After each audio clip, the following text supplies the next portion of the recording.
Welcome everyone to another edition of Leaders Talk podcast series. My name is Nabhan Moore and I'm an LTSB alumni member.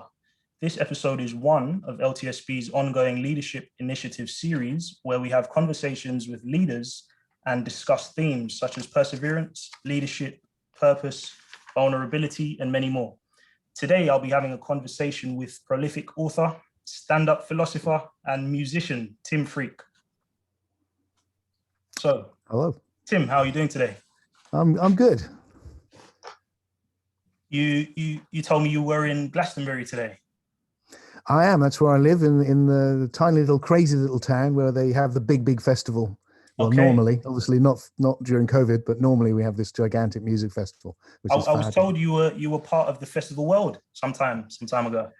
Yeah, when I was younger, before I was a writer, I worked as a musician up until about the age of 30. And we would be involved with the festival. And of course, I was young and going to the festival. Now my kids go. I still go, but I don't stay over anymore. They stay over, but I come back. Yeah, well, the first sort of question I was going to start with was just to get you to tell us a bit about yourself and tell us a bit about your work. Of course, philosophy is quite an outside-the-box profession. It's not one that you sort of could just announce and people sort of immediately get what you do. So just share with us a little bit about what you do. Yeah, that's a really hard question straight in. Yeah, what is it I do? I think a philosopher is like young people at some stage, maybe in their teenage years or sometimes earlier, they start asking those difficult questions. You can see it in lots of young kids when they go, why this, why this, why this? And they just stop asking. Yeah. Well, the philosopher's the person who never stopped asking. And I'm that person. So every day I wake up and this is happening, this being a live business. And I want to know what it is. And I want to know what I'm meant to be doing with it. And I want to know, does it matter? And how can I live it more deeply and more richly? So my inquiry, the type of philosopher I am is kind of an old-fashioned philosopher. If you study philosophy these days, certainly even when I was doing it 40 years ago, it's quite a technical discipline at university, which is useful for learning how to think clearly. But I was always interested in the more traditional questions of philosophy, like what is existence? Does life have meaning? And so that's what I do. I wake up and I think about these things and I write about them. I share them with others. And key to what I've been looking at is spirituality in terms of the ability we have to transform our state of consciousness or state of psyche. Definitely. And in that way, change how we experience life. So it's not just about ideas. It's also about how you actually bring about a change of perception of who you are and what life is. So it is also quite a tangible or practical at some stages sort of study. You can bring about. If it's not practical, then it is literally useless to us. Yeah. So I see philosophies like maps.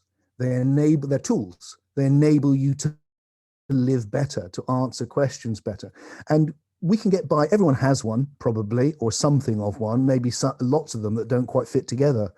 And we pick up bits from our family and schooling and our culture. But it really takes off when we doubt all of that. When we step back and we go, I can question this for myself as an individual. What of this do I want to take on? Because I see an awful lot of people go through their whole lives just believing what they were told when they were young. Yeah. But the philosopher is inquisitive. They want to go, is that right? Is there a better way of thinking about this? Okay, that leads me on to a question I don't actually have down here. But so the answers that you've sort of stumbled across, have they been satisfying? I read your book, Soul Story, of course, and there were a load of sort of new perspectives in there that sort of satisfied some concerns that sort of I had or bigger questions. But the answers you've come across, have they been satisfying ones? It's great. I mean, I'm at the opposite end of the spectrum of this amazing journey we call being alive to you. You're just starting off, and I'm just sort of ending up. I'm just starting my 60s and just into that. And I'm delighted to say that I'm more excited now than I've probably ever been. Really? Which is, I was worried it wouldn't be like that. When I was younger, I looked at older people and it felt like they'd easily become very rigid or closed down or in the same stuff. But everything's carried on changing and evolving. In fact, it's more faster now than ever. And so I'm excited. It's like, I keep seeing, new things about, but both new ways of seeing, but also I'd say half of it is also noticing how I've unconsciously been viewing the life or the existence in a certain way. And once I realize that, I can question it. So I'm still seeing ideas that I picked up when I was a teenager or in my 20s, which I'm only now getting around to questioning. And when I do, it's really exciting, because when you realize you've been wrong, life becomes new. Yeah. You know, you spend an awful lot of time not wanting to be wrong, but actually it's whenever you go, I think I'm wrong about that, suddenly there's a new way of seeing. Yeah, no, that makes complete sense, and I definitely resonate with that. Yeah. So, okay, yeah, this does sort of tie in with my next question. Give me some examples, if you can, of internal and external pointers you've had along your journey that sort of let you know that you were on a natural path for yourself. Oh, what an interesting question. I think for me, I don't know if this is just good fortune or what it is, but I've always felt very clear as to what was drawing me. Okay. And I'd say that I function, and I would encourage other people to too, because I think it's the best place, from the intuition. And what I mean by the intuition isn't some airy-fairy thing which just throws ideas at you. It's actually it's kind of accessing the deepest part of the psyche. The psyche's processing all this information for us all the time. And some bits of it are so deep, we don't even know why we think what we think, but it has a certain quality to it. It's what I'd say the most emergent level of the psyche. It's the cutting edge of our evolution. And so if you can tune into that, sometimes that's the voice I would tend to trust. However, let me also say that I have this policy which I call paralogical thinking, which is thinking in opposites. So I'm listening to the intuition, but I'm also questioning it, both, so that I don't, I've seen an awful lot of people, especially in the world of spirituality, which, there's more nutty things going on in the world of spirituality than you can possibly, this is just lots of it, lots of nuttiness. And I hear a lot of people just following their intuition and doing wildly crazy things that are going to just work out. And you think, no, question that. Is that is that a good idea? So that's one answer, I think, is like, that's the internal bit. It comes from that intuition.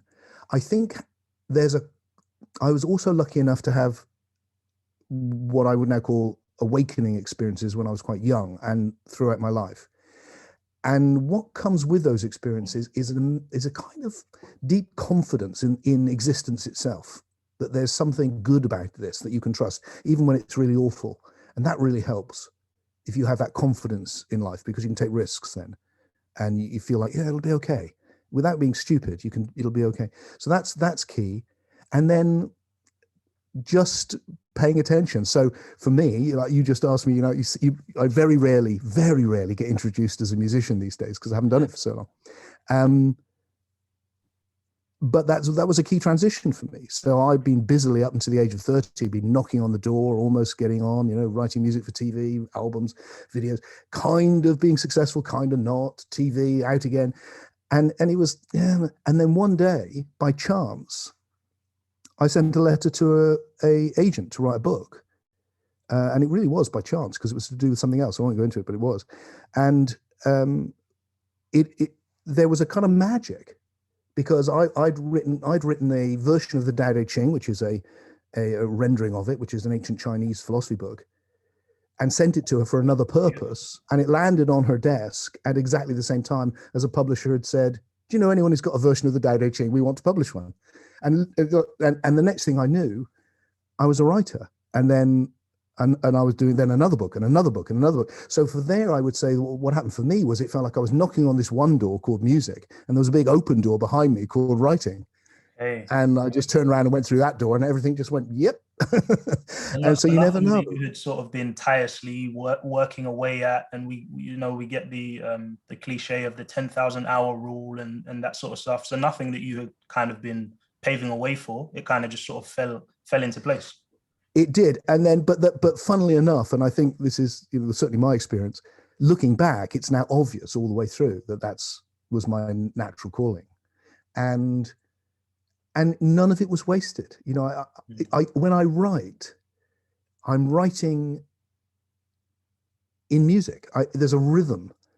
The way that, you know, writing, the discipline of writing 3-minute songs, which I did as well for a while, is the discipline which, as a philosopher, makes me compress an idea so that it's got the bare essentials.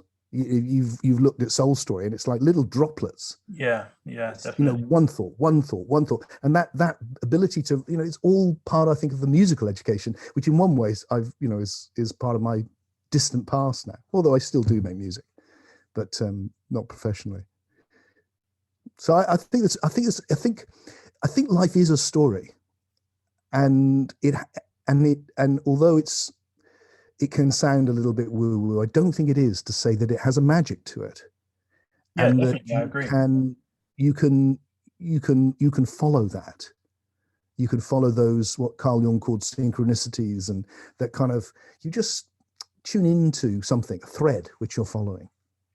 And you have to be ready, of course, also for things not to work out. And that's part of it as well.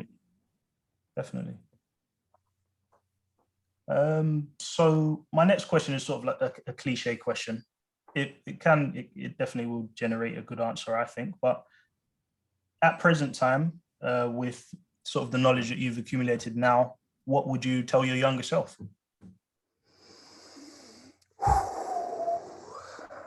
Well, it's funny you ask that, because I'm 62 next week. Okay. And that seems impossible. You know, I still feel your age inside. I mean, it's like, it just feels crazy. And here I am now with no hair and 62. And so I've been thinking a lot about that. And I've been, I have a whole load of old cassette tapes that have got my voice on when I was younger. And I'm starting to listen to them, just go, who the hell was that who did all those things when I was younger? And how would we relate? And so I think two things. When I look back, in one way, I feel I would just be encouraging, because I feel proud of the young person I was, but I was inevitably naive. You know, I feel very, you know, when I look back, the younger Tim just can't see so much because I'm older. And I think that's one of the great mysteries of life. I mean, I'm looking at, when I think about my parents who've both died, I would love to meet, particularly my father, and be the same age as him. Because if I was, I think we would see things, I could say things to him now that I couldn't have said 20 years ago. I just couldn't, because you can't see it. So there's something about the evolutionary process of a life. So I think I'd say to my young self what I say to my own kids, which is just be yourself, trust it, go for it. I think the thing I want to say to people of all ages is, hey, we're alive, for heaven's sake. Yeah. It's like, don't miss it. I mean, I worked with a lot of people who were dying. Okay. Earlier in my life, and I've been around death a lot. And the great thing it feels to me is, don't reach the end and suddenly realize you've been alive and missed it. Just really live and really discover what this is, because what we're in is utterly amazing, and yet it seems very easy for us to miss it. Yeah, I think that's a fantastic answer. Specifically, what you said relating to your kids, because I think at I don't want to make you sound old, but at your age, I think you can't sort of tell a younger you what maybe you would want to, and I think maybe the only thing you sort of can do is tell your kids or other young people. So yeah, I think that's a fantastic answer, because it's a way to still sort of impart your information, to still sort of get it out there to a younger audience. Yeah, it just doesn't happen to be. Yeah. So yeah. Yeah, that's what I hope. Yeah, definitely. Well, definitely from reading your book anyway, Soul Story, I definitely got a load of information, different perspectives that were sort of applicable instantly. If you sort of just decided to look at things a different way, a new way, I found a lot of it to be a more empathetic way. Great. But yeah, sort of practical little sort of gems that you could apply as soon as you put the book down, sort of thing. So yeah. My next question is, again, related to your book. So I understood from your book, Soul Story, the deep awake state to be one that gives you an acceptance and a love for all things and beings, if I'm not mistaken. Yep. Uh, Yep. So with that being the case, with you being someone who is able to access the deep awake state, what things frighten you or what things scare you? See, the way that I would see it now is that, definitely when you enter into this deep awake state, there's a kind of another phrase that comes to mind that I'm using more these days is there's a universal benevolence. It's like you're connected to everything and everyone. And so there's the wishing well, just a general, and I think it's far more common than we think. I think a lot of people have it. And the kind of mystical high, if you like, or the big love, as I call it, that huge kind of mystical experience, that does come and go. But something stays the same, and it's this benevolence, and so even when I'm pissed off or frightened or all sorts of temporary emotions are coming and going, which they do, underneath it, there is now a solid universal benevolence, a connection with the oneness of all existence, which is always there. And it's there. And again, with this, well, I mentioned this kind of paralogical thinking, and it's seeing that opposites can coexist. So I don't think it's that, for me, it's like I'm frightened of anything that could hurt my kids. I think to love is to be frightened.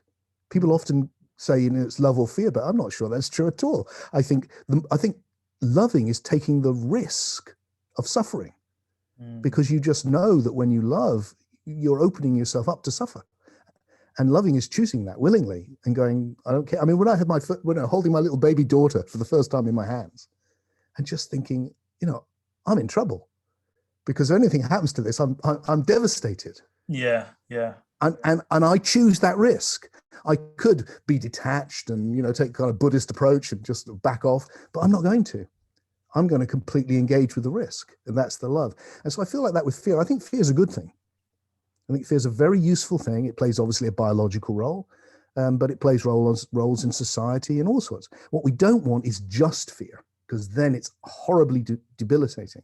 But it's possible to have fear and courage or confidence, and they coexist.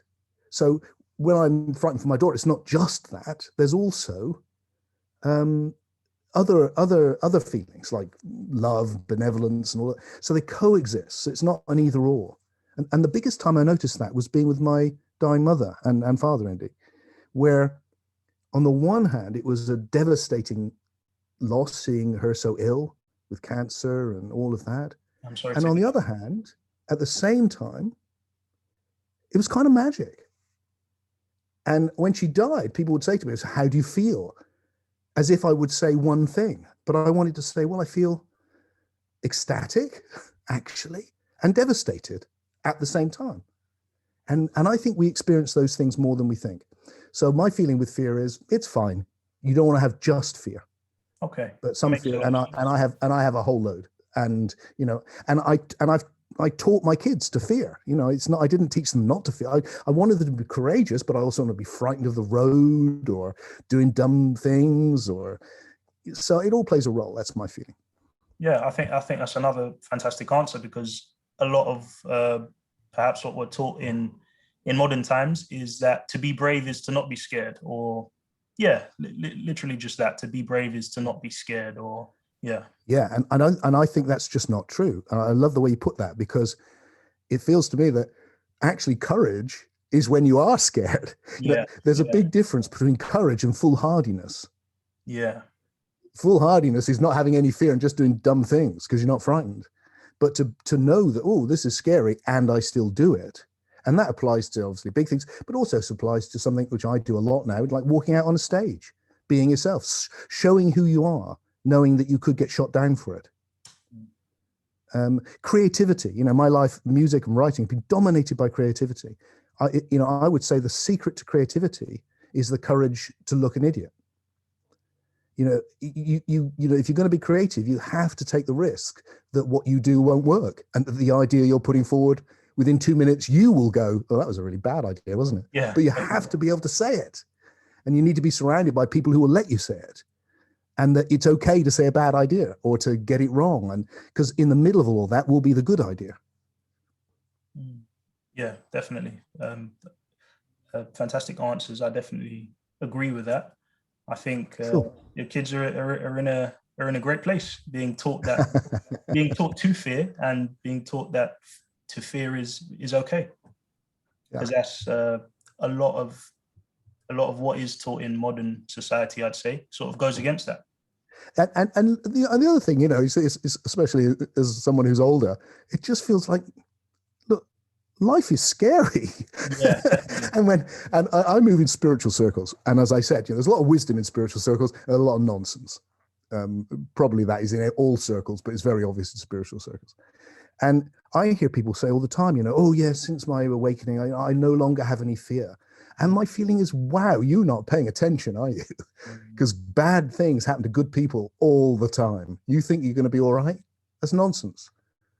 So Life is scary, and that's why it takes strength and fortitude, and you need to have character. You need to develop character to withstand, or to be resilient. I really love that word, resilient, because it means coming back into shape. I love it because you think of strength as something like steel. yeah, yeah. But actually, what's really strong, this is very Taoist actually, Lao Tzu says this, the strongest thing is water. It wears away stone.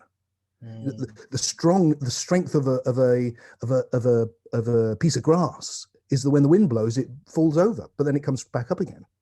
The most resilient thing is a sponge. You can squeeze it right up, but then when you let it go, it comes back into its shape. And that feels like the strength we need in life, that life can put all that pressure on us, and yeah, we get squashed up, but then when it stops, we come back into shape. We don't stay all squashed up.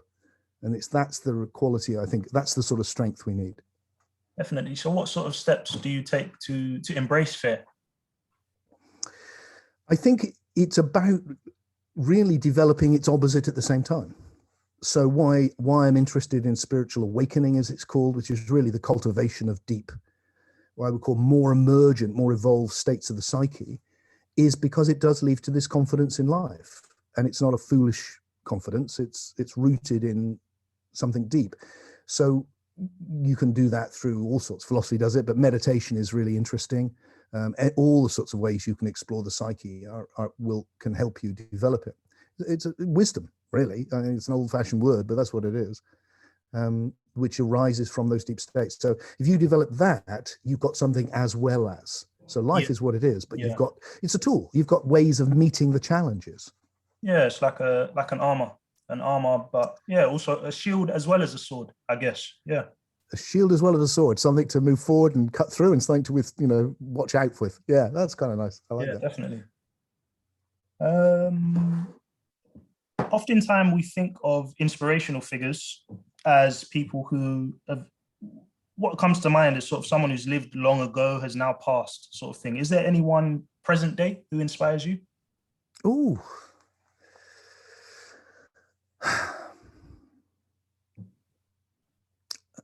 You mean alive right now? Yeah. Yeah. Oh God, there must be loads.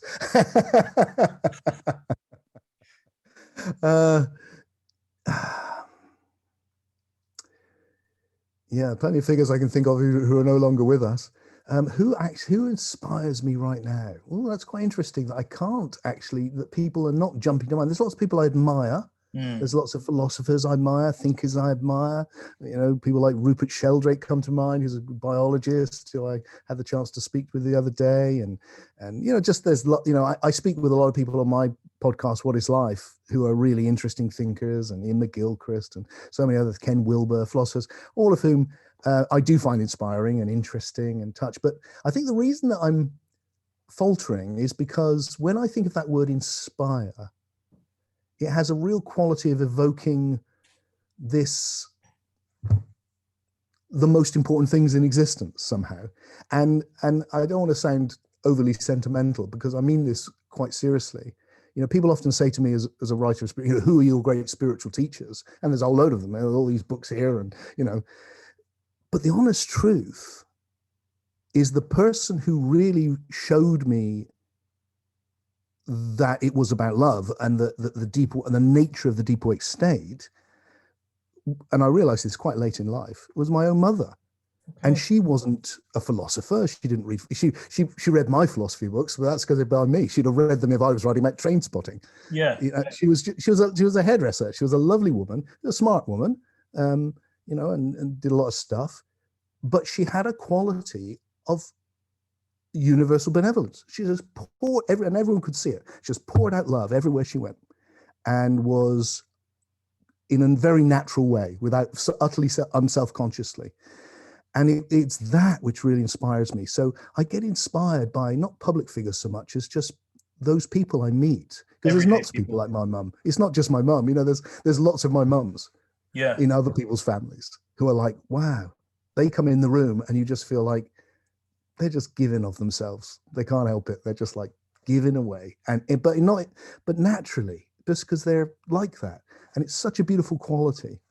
So that's the thing I find inspiring when I come across that. And sometimes it can be just a stranger in the street, the way they look at you and they walk past, and you just feel like, wow, feels like an angel just walked past. Because there's Yeah. something about their presence that that's the really inspiring thing. Yeah, definitely. Not another fantastic answer. Thank you. I will go on to ask, being that you're someone who's clearly taken a lot of time to sort of develop themselves, internally, externally. Do you ever find conversations with people who maybe haven't taken as much time as you? Do you find them to be, I don't know, draining, or other people sort of not as up to your speed? If you're moving, for example, outside of the spiritual circles that you Mhm. do move in, sort of everyday people that you come into contact with. I think the honest truth is I find it more in the spiritual circles. Uh, I'm more likely to get frustrated. I was looking at that the other day because I was quite, I'm generally, I think it would be true to say, is I'm pretty accepting, and people come to me from all over the world for my retreats, and I really want everyone to feel, whoever they are, whatever their background, whatever their nature. And I love it because people come for all sorts of different reasons. So some people see me as a philosopher, they come for ideas. Some people see me as a love junkie, which is true, because I'm going to go into that deep awake state with them, and they come for that. And it's all about feeling, and it's a whole mixture of young and old and different, literally all over the world. And I want everyone to feel included, and I love that. But the one thing which will bring about a reaction in me is spiritual pretense. I okay. really don't like it. So if I come across someone who's setting themselves up as something and it's fake, Okay. or is like, there's something about it that I want to puncture it. And sometimes I do that. I don't know if it's a good thing or a bad thing, but I see myself going, right, just like bang, I'm going to puncture this. Never with individuals it's never like people who come to my events. I love disagreement. I love Yeah. challenge. I want people to think for themselves. I have no problem with any of that. I love that. But I do feel that kind of, I'm more likely to react with that when someone who thinks that they're special in the spiritual world, and that they're setting themselves up as some sort of authority. That's what feels wrong to me. How Because do you sort of detect pretense in that way? What sort of comes to light that this is not a genuine sort of feeling of the person? I think I have this kind of bullshit detector in my head, and when it goes off, it's so loud. It's just like, whoa, I don't like this. I think just being around it for so long, and partly it's because I didn't have that to begin with. So I was myself taken in, and was myself more attracted to those people. I mean, when I was younger, I would definitely, if an enlightened person came to town, I'd be the first person to go there. I'd probably travel all around the world to see them. Now, you tell me there's an enlightened person coming to town, I'm not going to turn up. I'm much more interested in talking to you, because anyone who's selling themselves as that sort of thing has turned out to be not worth my time.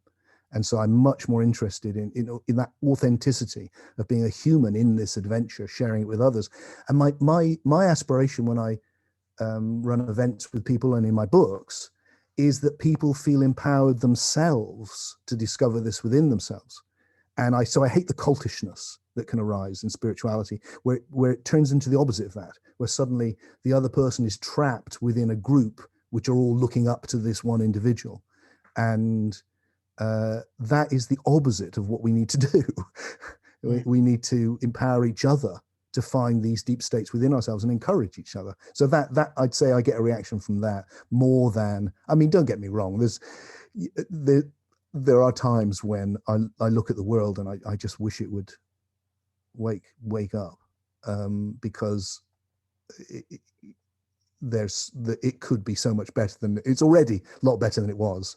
Yeah, as an historian, I can't believe how much better it is, even though when I was young, let alone 100 years ago or more than that. I mean, it's getting better and better and better, but there's a long way still to go. And the more that this universal benevolence comes in, the more we'll do that together. And I'd like to see as much as that happen as quickly as possible. Yeah, definitely. My next question will be about your book collection. For anyone listening who is on a similar journey, that doesn't necessarily, of course, spirituality not necessarily connected to religion. I see it to sort of be just a kind of individual journey of development kind of thing. Yeah. So for anyone who's on a similar sort of spiritual journey, what are some of the books that you would recommend giving a read or a listen to? Other than mine, you mean? Definitely, yeah. You know, that's an obvious question. I mean, I don't mean that. I mean, it's a deep, an important question. Yeah. And I'm not going to answer it. Okay. And the reason I'm not going to answer it is precisely because I think it's such an individual thing. Okay. So if you were telling me what would I recommend to you, and we talked it through, then I might be able to answer it. But otherwise, it's like, I don't know, maybe someone will get drawn to high philosophy. Maybe they'll need abstract mysticism from the Advaitic Indian tradition. Maybe they want something more like the Tao Te Ching I love. Maybe it's poetry, Walt Whitman, T.S. Eliot. You know, these mystical poets can really speak to the heart and lift you up. Sufism, a love affair with the universe, brilliant. Shamanism, really getting connected with the earth and, you know, the possibilities of the psyche, ayahuasca, all of that. You know, it's like there's a, but which one is right for one person? I don't know. And my contribution in all of that is to try and outline a philosophy which can see the importance of all of those different things, tie it in with science also, why that's so important, and create one narrative which goes, okay, this is a map that contains all the maps, and then you can get pulled to the areas that you're drawn to, and okay. I think that's the key. Yeah, I think that's a fair answer, but it does just lead me to the next question: which books have been most significant for you on your spiritual journey? Yeah, okay. And maybe well, as a young person, I don't know when the journey did actually begin for you. It began when I was 12 years old. Ah, okay. And were you reading books at that time as well, or? I think the books came after that. Okay. That's when I had a kind of spontaneous awakening just down the road from here. Okay. And that was the beginning of going, oh, there's a state. I'm looking for a state that more than I'm looking for words. But I did then after that go, what the hell happened and who can help me? And that's how I ended up in spirituality, was just realizing, oh, this person's had the same thing. This person's had the same thing. So most of the most influential books are actually when I was young. It's a bit like music. You know, it's like the music you hear at the beginning are the ones that really stays with you. And the book's the same. So I would say one of the first books was my Experiments with Truth by Mahatma Gandhi. That was very influential on me. The Tao Te Ching by Lao Tzu was very influential. It's a Chinese philosophy text. The Dhammapada. I've listened to that one by audiobook, Tao Te Ching. Oh, yeah. It's amazing text, isn't it? Yeah. So my very first book was to do a rendering of that much later on in my life. I really was influenced by the poem The Four Quartets by T.S. Eliot. Okay. The poet had a big influence on me. I think all the world scriptures is where I started, really, because it was like, well, let's go for the big books, the Bhagavad Gita, the Dhammapada. Let's really see the poems of Rumi, the Sufi poet, who is now very, very popular, but was not heard of when I was young. The Zen Buddhists, Suzuki Roshi, who's dead now, There's a book called Beginner's Mind, Zen Mind, Beginner's Mind, which was very influential.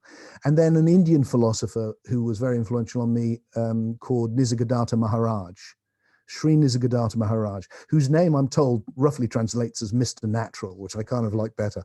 And he was an Advaitic Vedanta philosopher. Now, as I've got older, of course, I've ended up disagreeing with all of them in some ways. Okay. But they all taught me something on the journey. Them and many more. Okay. And that thrill of discovery of these different ways of looking at existence, and especially when what interested me was it felt like in all of these different spiritual traditions, which I was looking at to begin with, especially, there was something in common. They were so different, and yet underneath it felt like there is a human being who's had this same experience of waking up to the oneness of everything and being filled with this love, or however they described it, this goodness.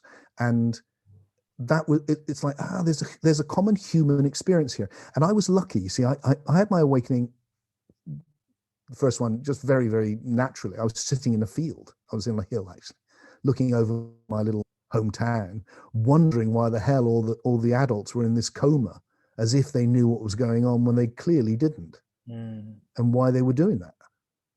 And something went pop, and the next thing I knew, I was in a completely different world, and it was utterly, utterly beautiful, and the universe was absolutely full of love, and I was overwhelmed by it. And then it was, and it had, and as many of the mystics have said before me, it had this immediate feeling of like home, like I know this, or this is right, or all my questions dissolve into this experience, and that's the quality it has, and that's why it's so alluring. And my sense is, look, this has been going on for human beings for a very, very long time. It's happening more now than ever. We can learn to step into it. And when we do, it takes us to a new level of evolution. Definitely. At 12, that's of course a very young age. How did that make relating to your parents after you had this awakening? That's such a great question. So the answer is, I don't know. I can't remember. I can't remember telling them about it, but it would be odd for me not to, because I'm very upfront about everything that happens. But what I did do was I wrote about it, and I still have what I wrote. So I know some of what happened. I mean, it's very easy to get very old memories, even recent memories, wrong, isn't it? So, one makes up stuff and all sorts. So I'm very careful with it, because that's easily done.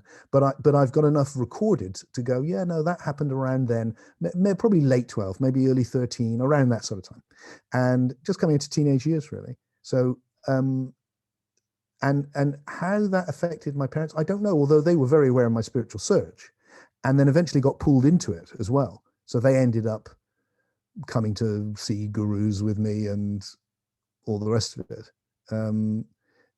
becoming vegetarian under my influence, as I was in my teens and in my 20s. So I must have been sharing it with them for that to happen.